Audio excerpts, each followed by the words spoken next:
গাজার ফিলিস্তিনিদের উৎখাতে নতুন ষড়যন্ত্রে মেতে উঠেছেন মার্কিন প্রেসিডেন্ট ডোনাল্ড ট্রাম্প ও ইসরায়েলি প্রধানমন্ত্রী বেনিয়ামিন নেতানিয়াহু। অঞ্চলটির লাখ লাখ ফিলিস্তিনিকে কয়েকটি আরব দেশে স্থানান্তরের প্রস্তাবে সাড়া না পাওয়ায় এবার নতুন নীল নকশা করছেন উভয় নেতা। তবে ষড়যন্ত্র করলেও হালে পানি পাচ্ছেন না ট্রাম্প নেতানিয়াহু। অধিকৃত অঞ্চলটির ফিলিস্তিনিদের অন্যত্র সরিয়ে নেওয়ার এই পরিকল্পনাও ব্যর্থ হতে পারে। বৈশ্বিক প্রচেষ্টার কারণে গাজায় আপাতত যুদ্ধবিরতি চলছে, কিন্তু তাতেও মনে শান্তি নেই নেতানিয়াহুর। তিনি গাজা থেকে ফিলিস্তিনিদের উৎখাত করতে চান। তার সেই পরিকল্পনার কট্টর সমর্থক ট্রাম্প এরই অংশ হিসেবে গাজাকে খালি করার নিজের পরিকল্পনাও পেশ করেছেন মার্কিন প্রেসিডেন্ট। যমুনা ইলেকট্রনিক্স ঈদে ডাবল খুশি অফার সিজন 3, যে কোনো পণ্য কিনলেই পাচ্ছেন নিশ্চিত ঈদ উপহার। যদিও তাতেও তীব্র বিরোধিতার মুখে পড়েছেন তিনি। আরব দেশগুলো ট্রাম্পের এমন পরিকল্পনা সরাসরি প্রত্যাখ্যান করেছে।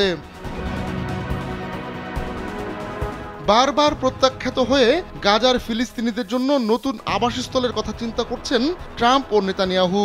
তারা পূর্ব আফ্রিকার অন্তত 3টি দেশের কর্মকর্তাদের সঙ্গে যোগাযোগ করেছেন।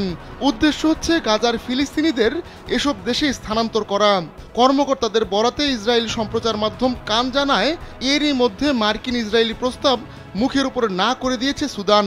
আর সোমালিয়া ও সোমালিল্যান্ড জানিয়েছে তারা এ ধরনের কোনো প্রস্তাবের ব্যাপারে অবগত নয়। গেল ফেব্রুয়ারি মাসে যুক্তরাষ্ট্র সফরে গিয়েছিলেন নেতানিয়াহু। সেখানে হোয়াইট হাউসের ওভাল অফিসে ট্রাম্পের সঙ্গে বৈঠক করেন তিনি। তখনই গাজা দখলের বিতর্কিত পরিকল্পনা পেশ করেন ট্রাম্প। গাজাবাসীকে জর্ডান ও মিশরে সরিয়ে নেওয়ার কথাও জানান মার্কিন প্রেসিডেন্ট। ট্রাম্প তখন দাবি করেছিলেন তার প্রস্তাবে না করতে পারবে না এই দুই দেশ, কিন্তু দুই দেশই ট্রাম্পের বিতর্কিত এই প্রস্তাব প্রত্যাখ্যান করে। এমনকি গাজাবাসীকে রেখেই উপত্যকার পুনর্নির্মাণের ব্যাপারে সম্মত হয় জর্ডান ও মিশর। শুধু তাই নয়, গাজার পুনর্নির্মাণে গেল সপ্তাহে শতাধিক দেশকে একত্রিত করে মিশর। কায়রোয় অনুষ্ঠিত আরব লীগের ওই সামিটে গাজা নিয়ে নিজের $53 বিলিয়ন প্রস্তাব পেশ করেন মিশরীয় president Abdel Fattah al CC. এই কর্মসূচির আওতায় গাজার অবকাঠামো, ঘরবাড়ি ও প্রয়োজনীয় সেবা পুনরায় স্বাভাবিক করে আনতে কাজ করা হবে। আর ভবিষ্যৎ নেতৃত্ব থেকে ফিলিস্তিনি যোদ্ধাদের দূরে রাখা হবে।